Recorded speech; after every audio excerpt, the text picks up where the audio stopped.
What's going on, guys? My name is Nath. Welcome back to the channel. Today I've got another Outlaw Rogue POV video for you guys.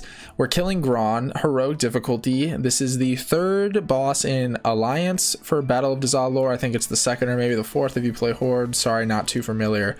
So Grong, it's really not a bad fight at all, guys. Really not a lot of differences from normal, and even when you go into Mythic, it's a lot more damage, and there's another ad or two, I believe, when the ads come out, but not a lot going on. It's a really good kind of just patchwork fight to kind of just judge and focus on your rotation, see what you're rocking for single target damage, etc, etc. So I've actually already thrown Adrenaline Rush. As Outlaw Rogue, you want to be throwing this pretty early in the fight because the encounter is pretty fast. It's only like 4 or 5 minutes long, so make sure you're throwing that in the opener or soon after. Don't wait too long or else you're not going to get a second charge of it off.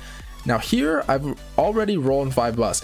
Now this is huge. If you guys are playing Outlaw Rogue, whenever you roll 5 buffs, do a lot of fucking damage, because that's huge. When you're benefiting from all those different buffs at the same time, your DPS is skyrocketing and you should just be pumping damage. Make sure you are getting those between the eyes off cooldown. Make sure you are spending all your combo points on finishers. Don't overcap your combo points. Really just take a time when you roll those 5 buffs to focus primarily on your rotation and the damage you're putting out.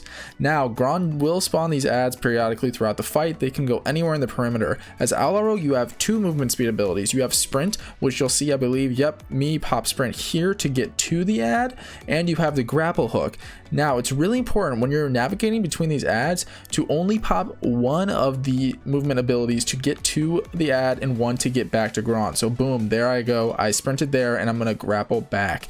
If you go ahead and you pop both of those, you're gonna be potentially losing a lot of uptime and DPS on the boss or the ad itself by wasting those movement abilities. It's gonna feel bad. You're gonna look stupid walking slowly over back to the boss or to the ad. Just really focus on being disciplined here, guys, for Outlaw, and just throwing only one of those to get to the ad and one of them to get back to the boss. That's huge. I know it's hard, especially when you see those like asshole demon hunter players that are like zipping over there in like 2 seconds, but just relax, focus on only doing one of those 2 things. So back to Grong, in between the ads, just focus on doing those rotations, keeping your combo points spent and not over capping them. Now here, if you get an ad that actually lands right next to Grong, go ahead and pop that Blade Fury, start cleaving. As Outlaw Rogue, any cleave is good cleave, so it's important to recognize when you could take advantage of that and to just start popping the cleave right away. So here I actually ended up rolling my buffs when I was in the Blade Fury. That's bad, don't do that. You want to have the buffs up before you pop the Blade Fury, so that was kind of a bad misuse of that there, but I still ended up profiting from that cleave more so than it being negative, so not a huge deal. Like I said, these videos are really good for me to review and me to self-critique as well, so that's great for hindsight in the next time I'm actually doing this fight.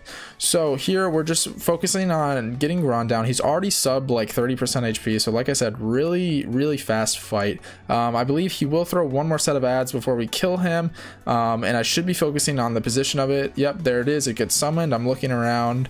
Where is it? It's got to be in the back of the room. So this is the farthest possible away it can be, really. So you'll see me there jumping, but I do not pop my grapple hook there. I already sprinted, so I know it's a little frustrating, especially when you see, like I said, the demon hunters just fly over there, but it's really important. So here, boom, I have grapple hook, even get the assist from my boy Charlie with that life grip. Thank you, Charlie, for that. Appreciate it. Usually you kill me with that, you fucking asshole, so thank you for not doing it this time. I appreciate you.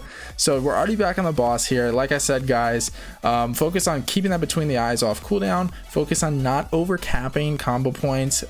Grong is just a great fight to just focus on your rotation, focus on the single target damage you're putting out, and really just focus on playing your spec to the best of your abilities, because this fight is just kind of like a farm fight. You should have this down pretty easily if your group is pretty decent. Focus on really just keeping that between the eyes off cooldown if you're rocking those Deadshot Azerite pieces. If you're not rocking Deadshot Azerite pieces, go get Deadshot Azerite pieces. It feels so much better to prioritize a damage spell over rolling your buffs. So that's gonna be it, guys. Nice and short Grong video for you here. If you like it, give me a like. If you have any comments, any questions, feel free to put them in the comments below. I'll respond right away. I love interacting with you guys, love hearing your feedback. I've got a bunch of videos already queued up, so we're going to be doing Jade Fire POV video. We're going to be doing a King Rasakhan video for you guys. I'm going to be doing a full-length Opulence Outlaw guide, a little more in depth from my first video, so look out for that. And just really appreciate you guys taking the time to watch. Leave me a comment, leave me a like if you liked it, leave me a dislike if you didn't. And thank you so much again, guys. I'll catch you next time.